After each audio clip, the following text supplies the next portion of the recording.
વંદે માતરમ ગાનના 150 વર્ષ પૂર્ણ થયા છે.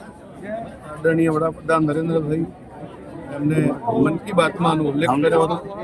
ભારતીય જનતા પાર્ટી વડોદરા મહાનગર દ્વારા લગભગ 150થી વધુ સ્થાનોએ પ્રયત્ન કર્યો, પરંતુ બધાનો ઉત્સાહ એટલો હતો કે 213 સ્થાનો પર આજે એક સાથે 10:30 વાગે સામૂહિક રીતે વંદે માતરમનું પૂર્ણ વંદે માતરમનું ગાન થયું છે.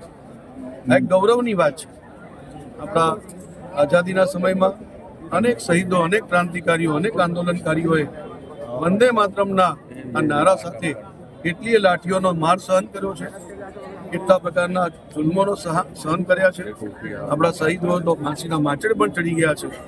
એવું આ રાષ્ટ્રભક્તિને પ્રેરણા આપતું આપણને સૌને એવું વંદે માતરમ જે ગાન છે એના આજે 150 વર્ષ પૂર્ણ થયા છે.